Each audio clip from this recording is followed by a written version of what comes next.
how much time you spend on the list determines 80% of the results. The copy is only 20%. Because if you have a great list, then even with the average message, you're going to see good results because the people are running. Like we spent probably 8 hours upfront building that list. It's an incredible product that integrates the LinkedIn, the email campaign directly. What are some of the things you're excited about trying further improve your cold outreach results? You guys recently rolled out, which is the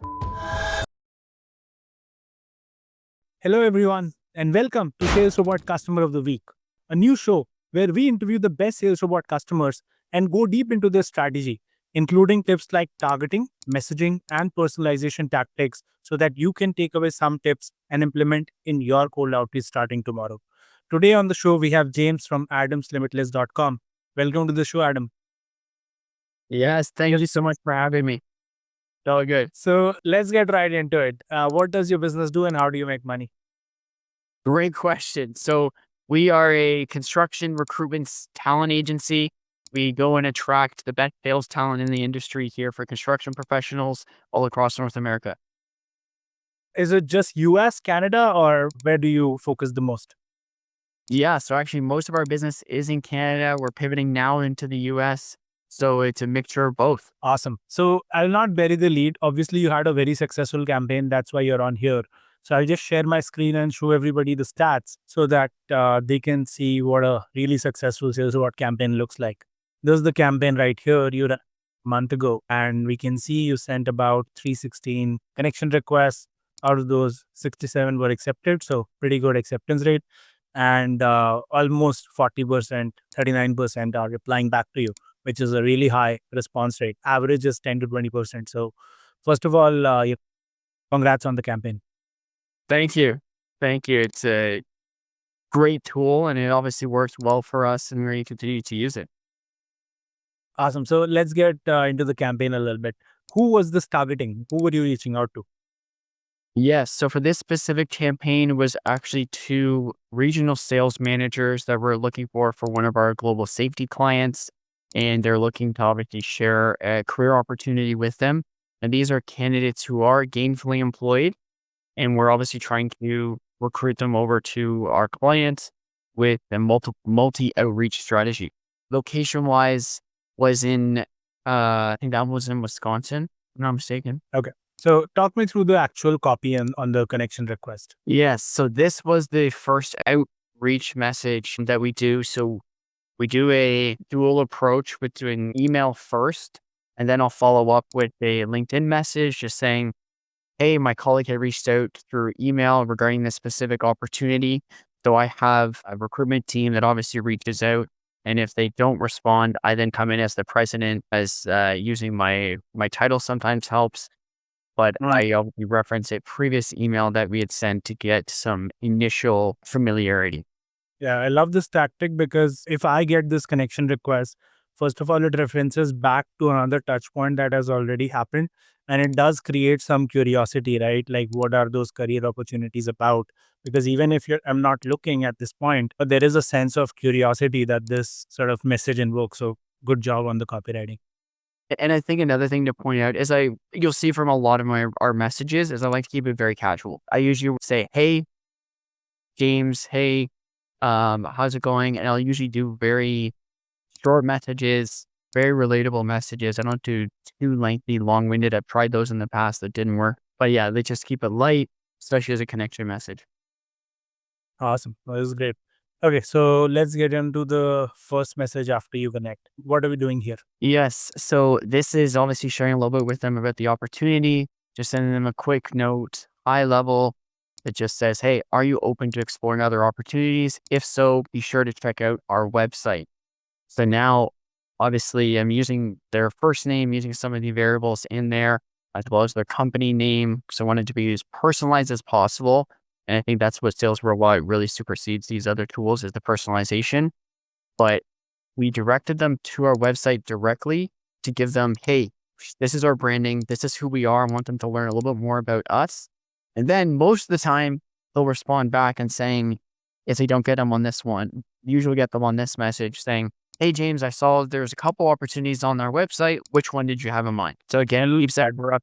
Yeah, no, I love that because a lot of people don't like to use websites in their outreach. They're like, no, it sort of confuses them, gives them too many options. But if you've got a good website, right, and a lot of people don't just want to get on a call with you, they want to browse around, they want to find out what this is about. And that's why sending them to a good website, well maintained, up to date website, is probably one of the best hacks, because that lets them come back on their own terms and talk to you.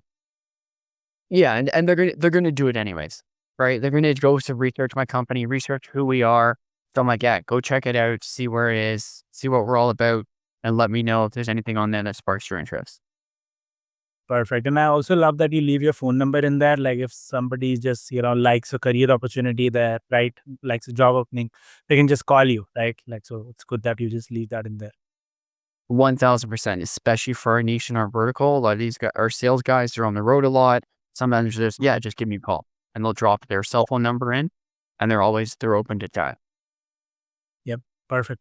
Okay. So step three is just a view profile, like their most recent post. So I'm assuming this is because you want to sort of send them notifications like, hey, James liked your, post, or James viewed you on LinkedIn, something like that. Yeah, exactly. More engagement, get in front of them. I think that's a very easy, free way to ping them Yeah. as opposed to sending them another message, getting on top of their feed. We all get those notifications and it kind of just gives them another reminder. It just makes sense. Okay. And then step five, 2 days later, is email. Talk me through this one. Yeah. So this is just saying, hey, we haven't had a chance to connect on LinkedIn because maybe a lot of them are super busy. They don't use LinkedIn as much as we want them to.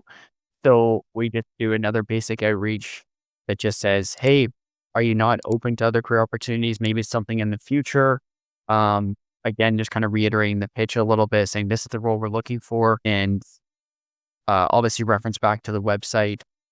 And typically we'll either go back to the website or say, hey, we're also looking for other referrals if you know anybody else as well. Awesome. No, this is a great campaign. Do you remember if you got a few good leads from it, like from these 26 replies? Yeah, we did. We actually hired, or all getting close to hiring the candidate that we wanted to for this role, just from this campaign alone. That's amazing. So gratifying to see people, get results from a product. Thank you for using it, and thank you for all the kind words you had. Yeah, no, absolutely. It's a incredible product that integrates the LinkedIn, the email campaign directly, and something that we're actually also testing is the API with text messaging, Right.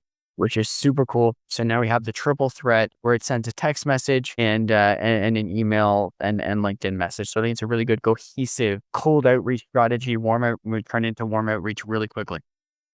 Yeah, no, I love the SMS strategy, especially in the niche that you're in, because these people are mostly on their phone, right? They're out and about. So even if they don't open up their LinkedIn, I'm sure they're getting texts all the time, and text is like just more likely to be seen. So we obviously have the API infrastructure that you need to send a notification of a new LinkedIn connection or somebody replying back to you.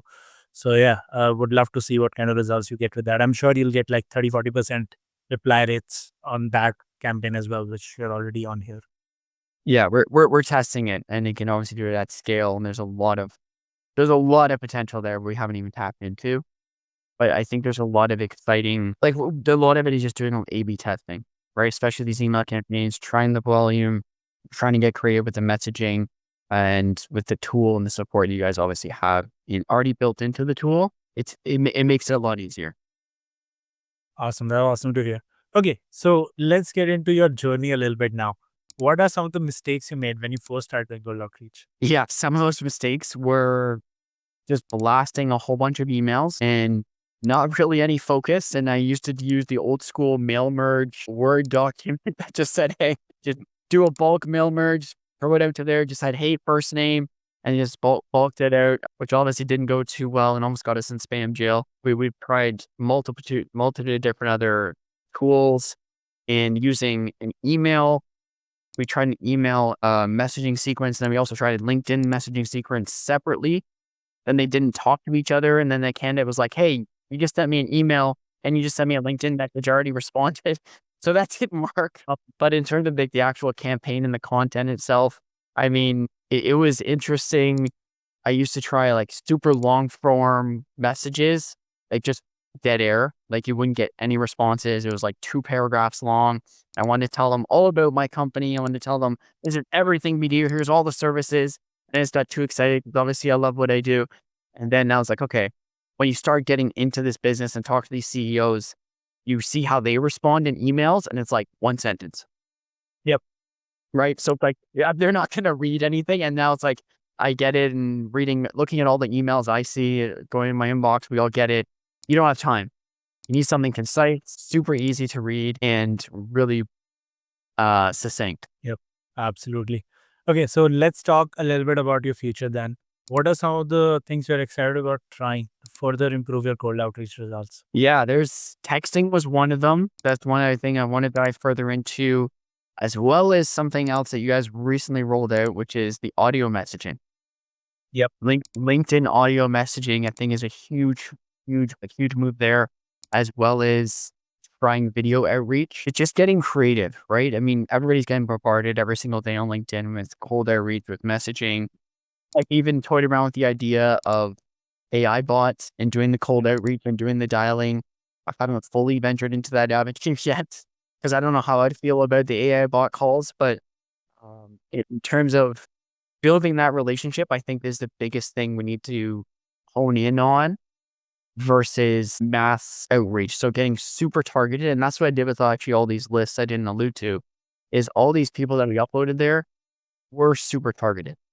Like we spent probably 8 hours upfront building that list with my team to say, here's their profile, here's their email, here's all the people on that list that we know we want to reach out to. That the upfront legwork is super important. So if there's a quicker way to do that, I mean, obviously that'd be great, but it's going to go back to the relational side of things, getting super niche, super focused, and then trying some other tech tools. But I also don't want to spread ourselves too thin, right? We need to be a master of one channel first. It's whether it be email and say 2 channels, email and LinkedIn is probably our strategy right now. But if I get too diluted, it's going to be a lot. Like the idea was if I had a tool that could do email, text, LinkedIn message, voicemail drop, but LinkedIn audio message, like all of those, it's like maybe, but then they probably at some point they just get annoyed with us. Yeah. Yeah. So there's a balance that you definitely need to strike. By the way, we just dropped LinkedIn video messages as well last week. So that's out in plan. Oh, Yeah. So that's definitely there. Being said, I agree with you. I agree with you. I think it's all about making sure that the list is right. Like I was talking to somebody who's a master of cold email. He runs a massive agency, like a 10-figure, like an 8-figure agency, just doing cold email for clients. And he was saying like it's always 80-20. The list, how much time you spend on the list determines 80% of the results, right? The copy is only 20%. Because if you have a great list, it's well researched, it's well pruned, you don't have irrelevant people in there. Then even with the average message, you're going to see good results because the people are right, like the people you're reaching to are right. So I think that kind of explains your success on this campaign as well, because you did spend a lot of time getting to the right set of people, because that's what cold outreach is about, reaching the right people. 100%. And if you look at it, it's a simple outreach message. There's really nothing crazy to it, right? I'd love to say like there's a secret sauce in those messages. There's not. When you were going through that, I was looking through it. I was like, there's not really much specific secret sauce in there.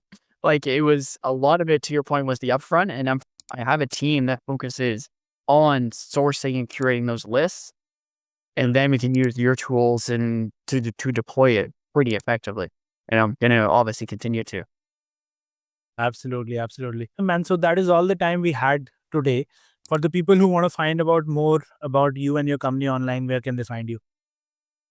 You check us out at adamslimitless.com. You can figure out any career opportunities we have coming up. You can obviously check me out on LinkedIn. James Adams is a really common name.